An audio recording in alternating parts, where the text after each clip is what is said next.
Sometimes people dealing with domestic abuse don't just endure humiliation, intimidation, and physical aggression. They also end up blaming themselves for what's happening. Every time a case like this becomes public, people react the same way.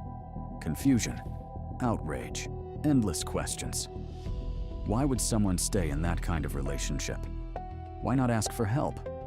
Why not walk away from the person hurting them? But despite the common belief that physical aggression mostly happens in unstable or low-income households, statistics show these situations have nothing to do with social status, education, career success, or money. Mohammed Shamji and Ilana Frick Shamji weren't just respected doctors. They were considered leaders in their fields. Mohammed built a reputation as a top neurosurgeon specializing in spinal injuries and complex neurological conditions, while Ilana was a highly respected family physician with a doctorate of her own. For years, both of them dedicated their lives to saving other people. Almost nobody had any idea what was happening behind closed doors in their own home. This case shocked people across the world, and the defendant only admitted guilt for one reason: to spare his 12-year-old daughter, who unexpectedly witnessed the crime against her mother, from having to testify in court. What makes the story even more unsettling is that shortly before everything happened, Ilana posted a photo of her husband on social media during one of his jiu-jitsu training sessions. She joked in the caption that this doctor could do more than heal people. He could probably break a neck too. At the time, it sounded harmless. Later, people saw that post very differently.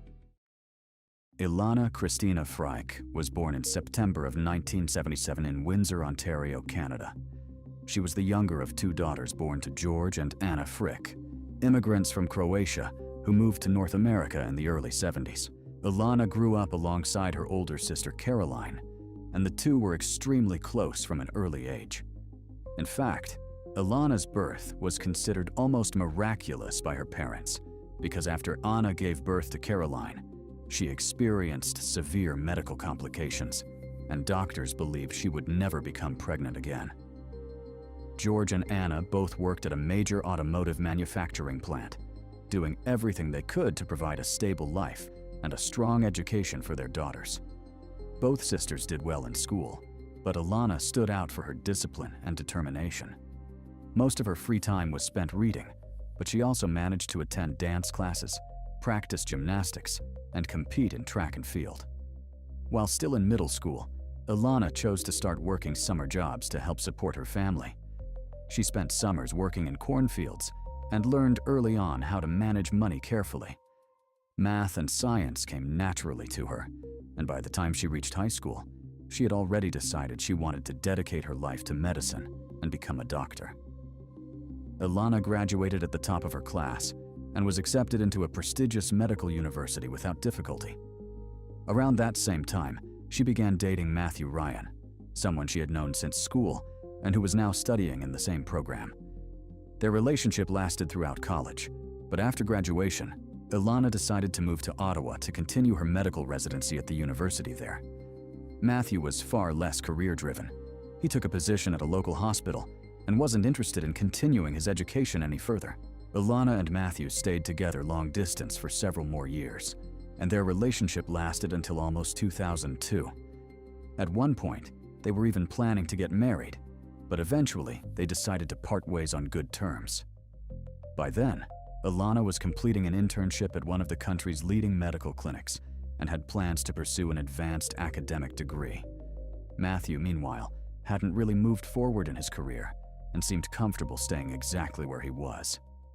Then, in February of 2003, during an overnight shift at the hospital, Ilana walked into the staff lounge and noticed a new employee who immediately caught her attention. His name was Mohammed Shamji.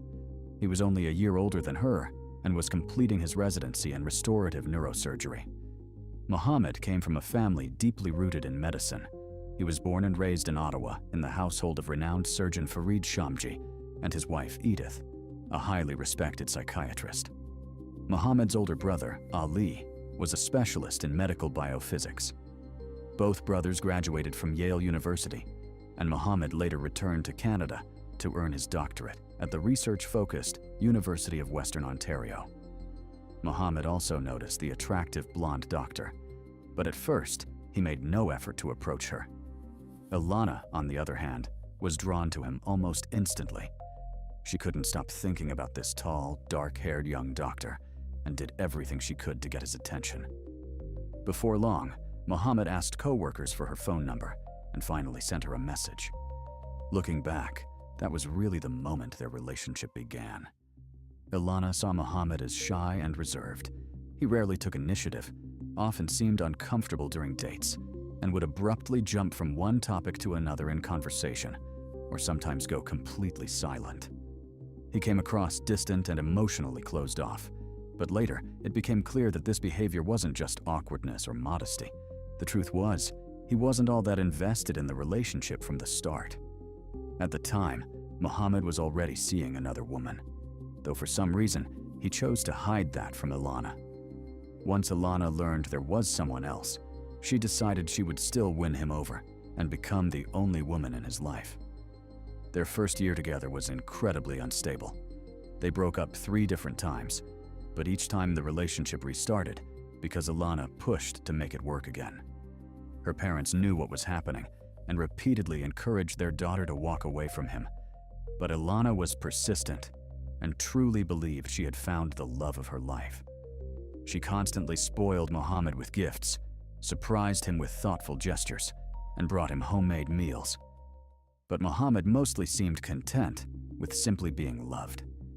He gladly accepted everything she did for him, though genuine affection from him only appeared occasionally.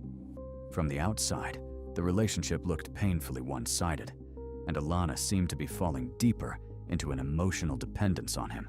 In the summer of 2004, Ilana told Mohammed that they were expecting a baby.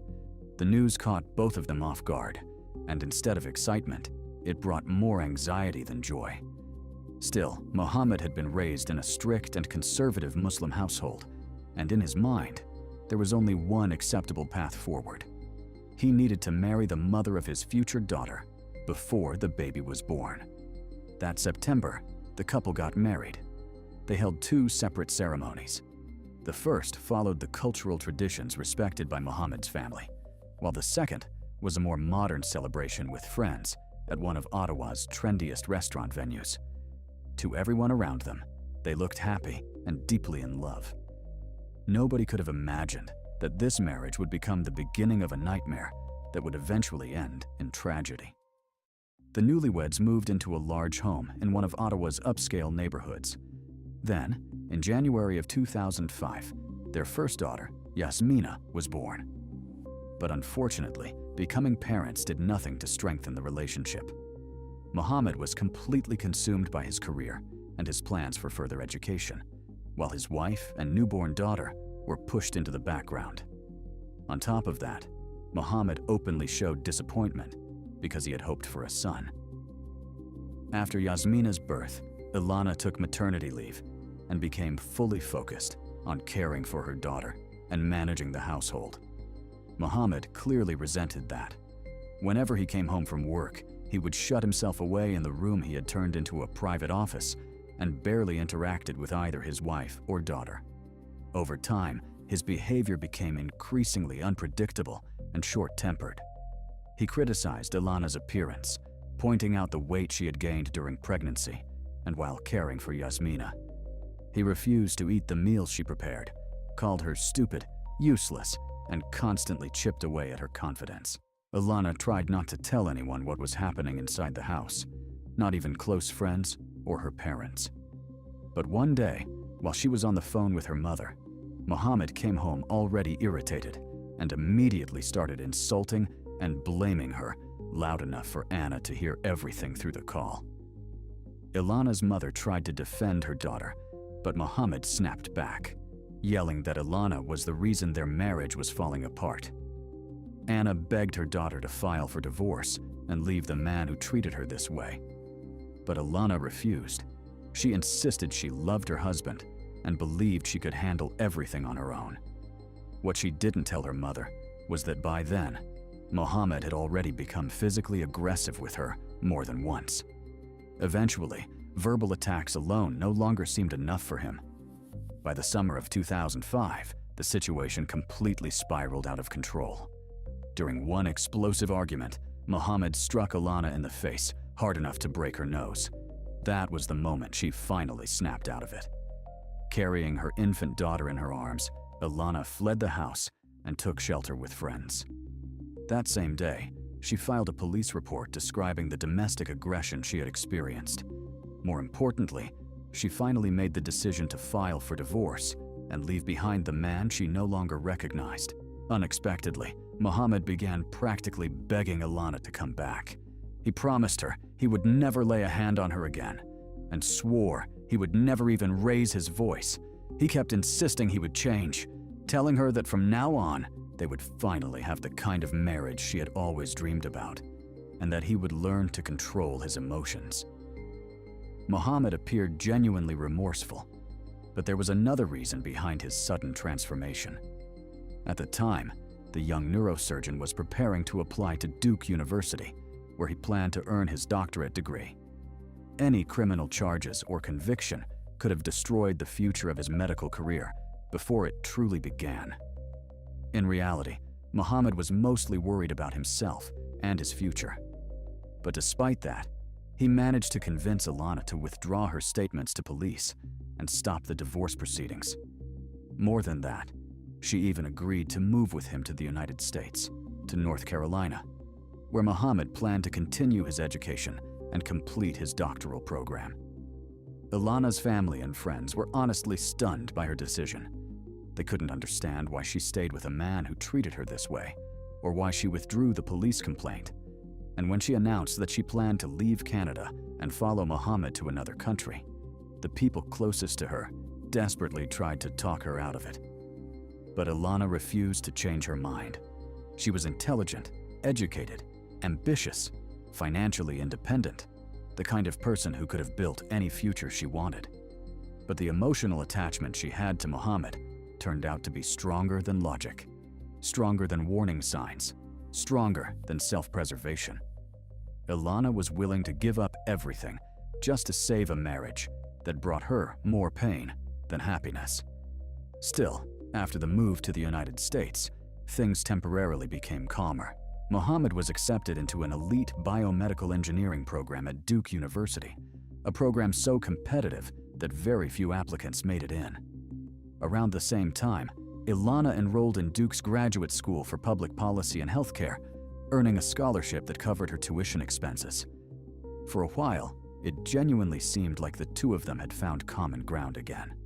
They spent more time together, argued less, and appeared far more stable as a couple. At one point, things even felt steady enough that they decided to have a second baby.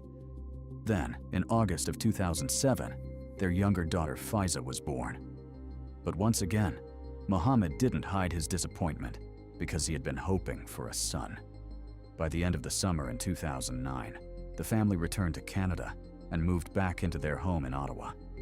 This time, Alana decided she wouldn't spend long away from work after the birth of Faiza.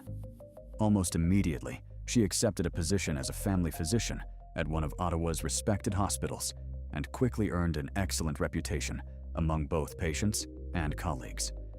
Meanwhile, Mohammed balanced his own medical work with continued studies while also teaching courses at a university. By the late 2000s, social media had exploded in popularity around the world, and Mohammed and Alana started their own online blog where they presented what looked like the perfect family. Their posts showed luxury vacations, professional achievements in medicine and science, life inside their beautiful upscale home, appearances at prestigious conferences, trips to high-end resorts, and evenings spent with friends at expensive restaurants. From the outside, they looked like the definition of success: wealthy, accomplished, deeply in love, and completely free of problems. But the people following their lives online had no idea what was actually happening behind that polished image. In reality, Mohammed had once again started pulling away emotionally while becoming even more controlling toward Alana.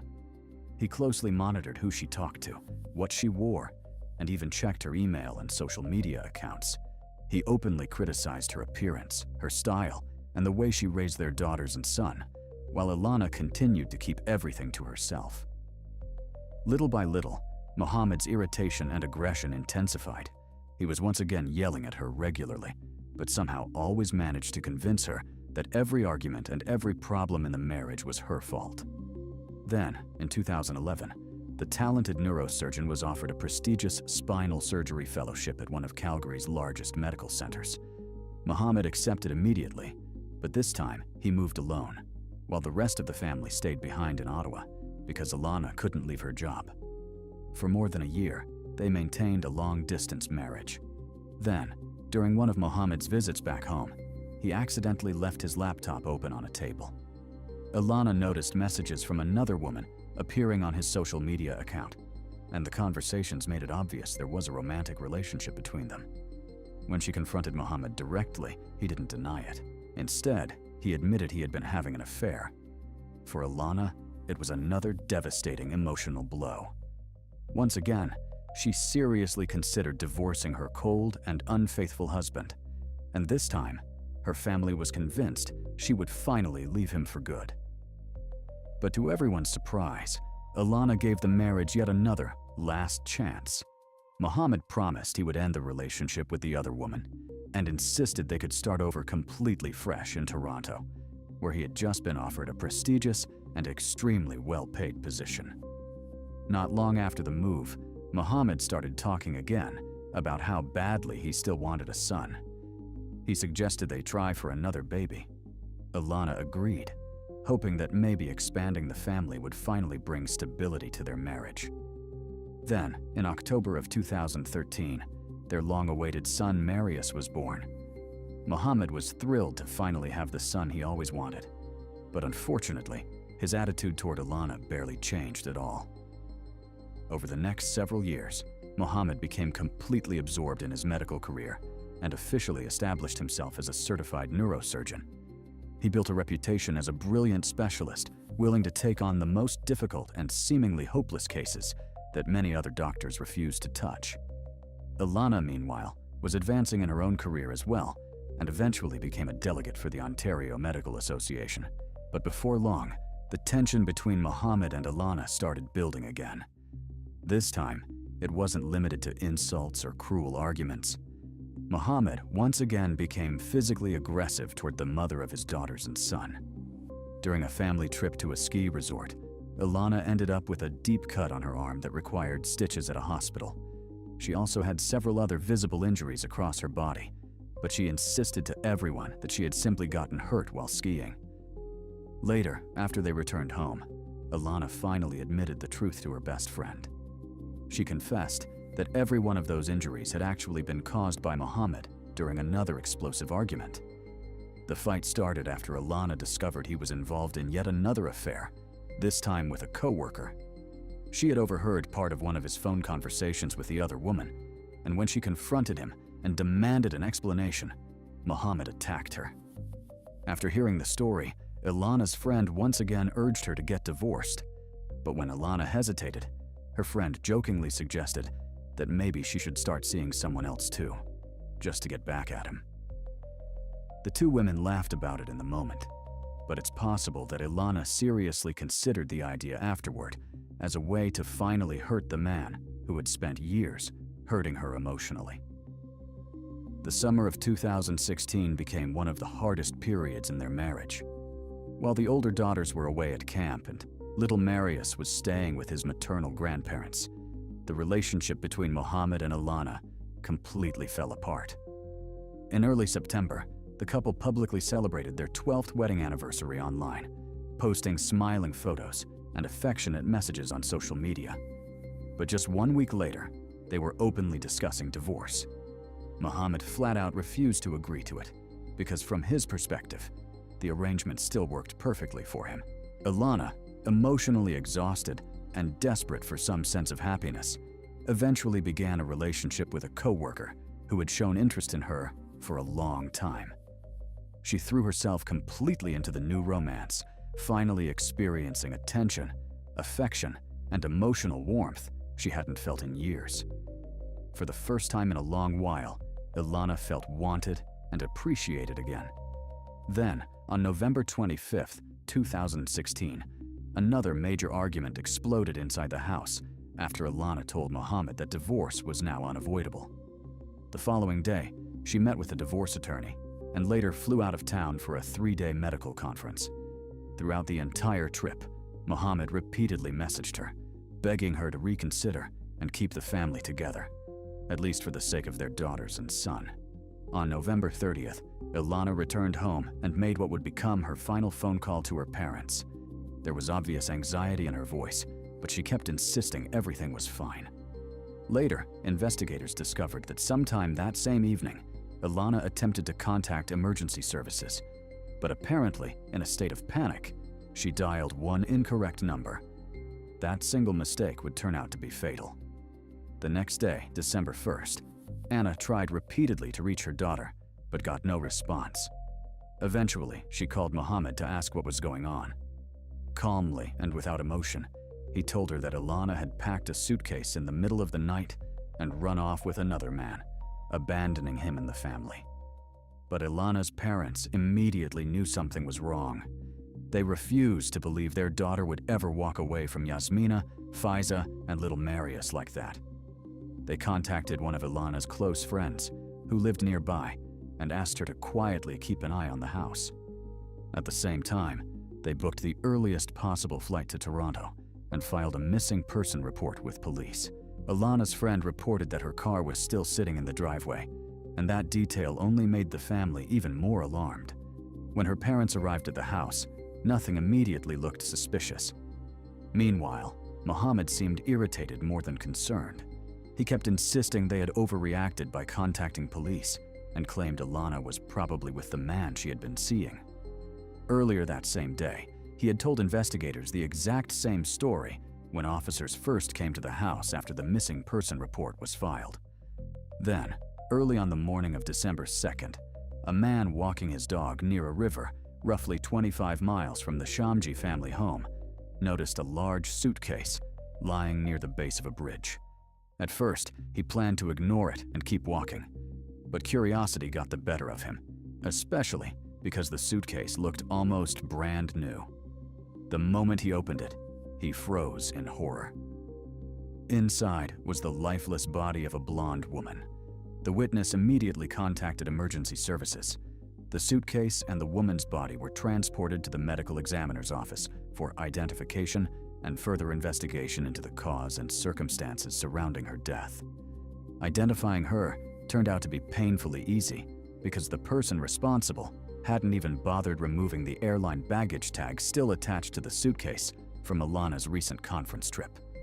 Her parents later officially confirmed her identity. Investigators documented numerous bruises and injuries across her body, but the official cause of death was mechanical asphyxia combined with a broken neck. Ilana was still wearing pajamas and had no shoes on. Based on the position of the body, investigators concluded she had been placed into the suitcase almost immediately after her death. Mohammed was arrested later that same evening inside a coffee shop while meeting with an attorney. Investigators believed he may have been preparing to leave the country, but simply ran out of time. He was charged with first-degree murder, though at first the neurosurgeon completely denied responsibility for what had happened. But then investigators uncovered a horrifying detail that changed the entire case. The couple's 12-year-old daughter, Yasmina, had unknowingly witnessed part of the attack on her mother. According to Yasmina, she heard yelling and loud noises coming from her parents' bedroom and ran toward the room.